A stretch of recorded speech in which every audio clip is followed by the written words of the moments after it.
Hello दोस्तों। आज हम क्लास 10 के हिंदी के अध्याय 12 यानी जिस चैप्टर का नाम है शिक्षा और संस्कृति, इस पाठ के VVS सब्जेक्टिव क्वेश्चन पढ़ने वाले हैं। तो चलिए बिना समय लॉस किए हुए शुरू करें। तो यहाँ पर देखिए, सबसे पहला क्वेश्चन लिखा हुआ है गांधी जी। क्या लिखा हुआ है? गांधी जी बढ़िया शिक्षा किसे कहते हैं? तो बतलाएंगे गांधी जी के अनुसार अहिंसक प्रतिरोध सबसे बढ़िया शिक्षा है। गांधी जी कहते हैं बच्चे को अक्षर ज्ञान मिलने से पहले सत्य, प्रेम और आत्मा की शक्तियों का ज्ञान होना आवश्यक मानते हैं। देखिए, आपसे क्वेश्चन पूछा जाएगा कि गांधी जी सबसे बढ़िया शिक्षा किसे मानते हैं, तो बतलाएंगे गांधी जी के अनुसार अहिंसक प्रतिरोध क्या है, सबसे बढ़िया शिक्षा है। गांधी जी कहते हैं बच्चे को अक्षर ज्ञान मिलने से पहले सत्य, प्रेम और आत्मा की शक्तियों का ज्ञान होना आवश्यक है। 2 नंबर क्वेश्चन देखिए, लिखा हुआ है शिक्षा का ध्येय गांधी जी क्या मानते थे और क्यों। तब क्वेश्चन क्या लिखा हुआ है, शिक्षा का ध्येय यानी शिक्षा का मतलब गांधी जी क्या मानते थे। तो बतलाएंगे गांधी जी चरित्र निर्माण को शिक्षा का ध्येय मानते हैं।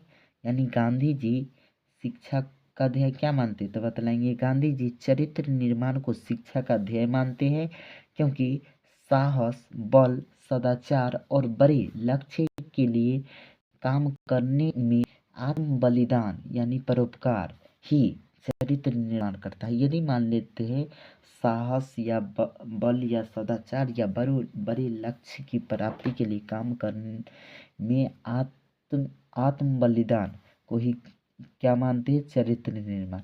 यह अक्षर ज्ञान से ज़्यादा महत्वपूर्ण है। हम ये बतलाते हैं कि अक्षर ज्ञान से भी ज़्यादा महत्वपूर्ण ये है। आगे देखिए, लिखा हुआ है गांधी जी का कहना है चरित्र निर्माण करने में जो लोग सफल हो जाएंगे वो समाज के काम अपने आप संभाल लेंगे। जो लोग चरित्र निर्माण करने में सफल हो जाएंगे वो समाज के कोई भी काम स्वयं संभाल लेंगे। अगला क्वेश्चन देखिए, लिखा हुआ है 3 नंबर।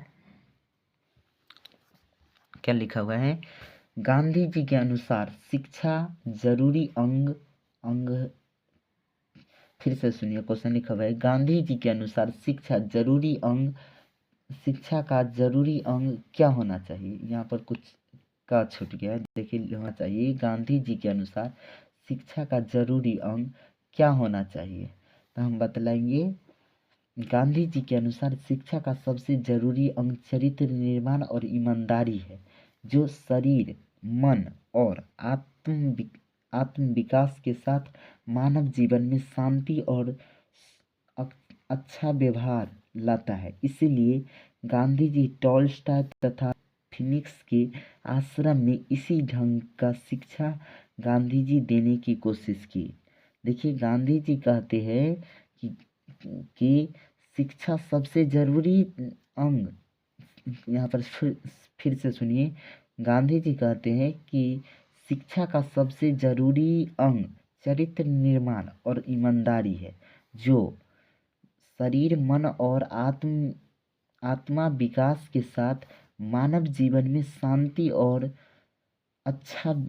अच्छा व्यवहार लाता है। इसीलिए गांधी जी टॉलस्टॉय तथा फिनिक्स के मतलब गांधी जी टॉलस्टॉय और फिनिक्स के आश्रम में गए थे, तो इसी ढंग का शिक्षा देने का कोशिश किए थे। अगला क्वेश्चन देखिए, 4 नंबर में लिखा हुआ है,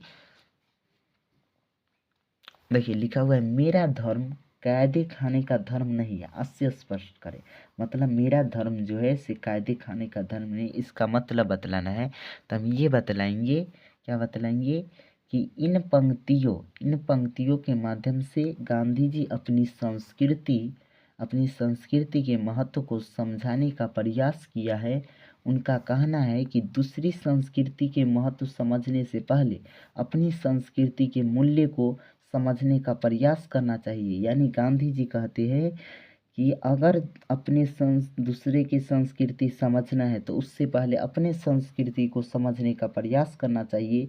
वो चाहते हैं हर संस्कृति वाले लोग यहाँ आवे और स्वतंत्रता के साथ विचरण करें यानी घूमें, लेकिन लेखक यह नहीं चाहते हैं कि हम अपनी भाषा या संस्कृति को भूल जाए। यानी गांधी जी कहते हैं हमको जहाँ मन जाना है वहाँ जाए या जो भाषा सीखना है वो सीखे, ठीक है, लेकिन अपनी भाषा और अपनी संस्कृति को नहीं भूलना चाहिए, क्योंकि उनका कहना है उत्तम विचार अपनी भाषा में प्रकट न करे। देखिए उनका कहना है कि अपनी जो भी उत्तम विचार हो उसकी अपनी भाषा में प्रकट न करे, क्योंकि देखिए यहाँ पर लिखा है सब कुछ भूल जाना चाहिए लेकिन ये नहीं भूल अपनी संस्कृति और अपनी मातृभाषा को नहीं भूलना चाहिए।